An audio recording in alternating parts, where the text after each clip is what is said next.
Почина вториот дел од кампањата пред клучниот ден, 5 мај. Она што го забележуваме е очекувана, логична, силна нервоза кај власта, зашто резултатот е загрижувачки, опоменувачки. Во друга земја, може би власта веднаш би рекла дека не го поминала тестот и дека е спремна да распише предвремени парламентарни избори. Она што продолжува е личниот атак на мене.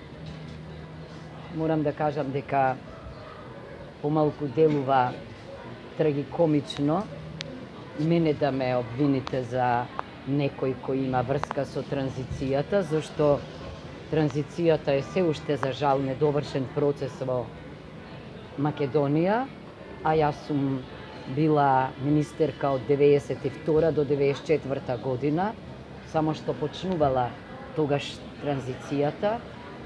Особено е трагикомично кога обвиненијата доаѓаат од транзицијски икони кои сета младост и живот го поминале во рамките на транзицијата, но за жал се што било умно и вредно во Социјалдемократскиот сојуз го анулирале. Невообичаено е да видите министерка за одбрана на спот, како што е невообичаено да видите премиер и министри за внатрешни работи во кампања.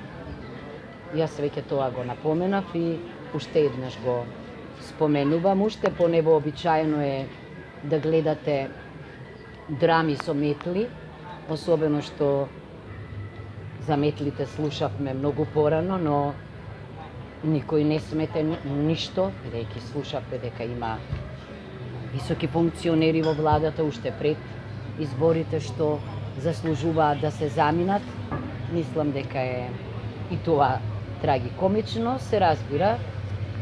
Јас ја продолжувам трката во потрага по гласовите на неопределените, на оние од бойкотирам, на оние кои можеби со право се оддалечиле од ВМРО ДПМН во претходниот период, но сега гледам дека се враќаат. Зошто се враќаат? Сигурно не заради можните привилегии, туку за да помогнат во реформскиот процес. Јас цврсто верувам дека партиите не се реформираат на телевизија, внатре се реформираат околу нов статут, околу нова програма, околу научени лекции, околу реформи. Самата го видов во Брисел признанието на Европската народна партија на реформските процеси и верувале или не, тие и во моето кандидирање гледа почеток на реформи. Јас ќе се држам до својата програма, без оглед на тоа кој ќе застане зад мене, а мојата програма почнува и завршува со правна држава, со владење на правото. Дека е така, би сакала да напоменам, покажува и текстот во еден од најпрестижните, најпочитуваните германски весници, Frankfurter Allgemeine Zeitung, со две главни прашања. Дали заради Преспанскиот договор не дојде до употреба на инструментот подкуп, корупција, притисок и страв на пратениците, и второ, дали не дојде до судска амнестија. Амнестијата може да биде само парламентарна амнестија.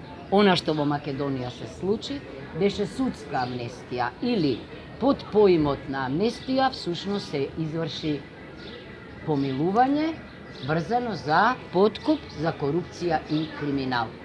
Тоа укажува дека моите предупредувања за начинот на кој што беше донесен Преспанскиот договор не се само мои лични ставови, туку ги делат и врвни новинари и правници. Спротивниот Безгладне, во вашиот против кандидат даде изјава во која рече дека не е толку важна чистката во СДСМ, колку што е важно на граѓаните да им се укаже дека доколку ви изберат вас, ќе се врати режимот на власт. Смешно.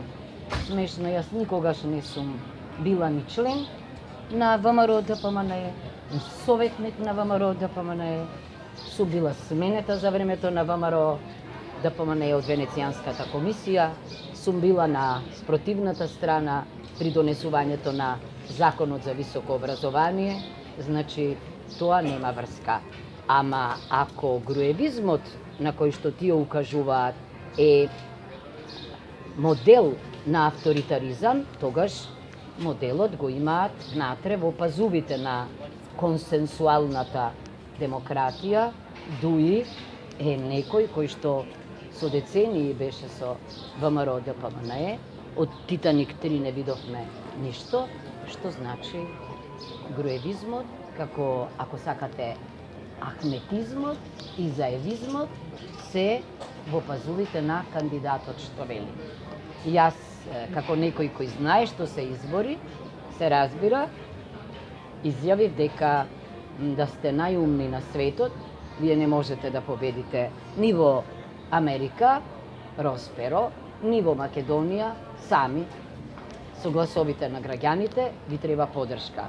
Но јас таа поддршка воопшто не ја сметам за соединување дури ни на идеологијата, туку напротив за отварање простор за критика и за некој друг, и затоа мислам дека извинувањето на сегашниот лидер на ВМРО ДПМНЕ Христијан Мицковски за она што се случувало претходно држи, и мислам, верувам дека тој е решен, дури и моите критички обсервации да ги прифати за идните реформи во Македонија.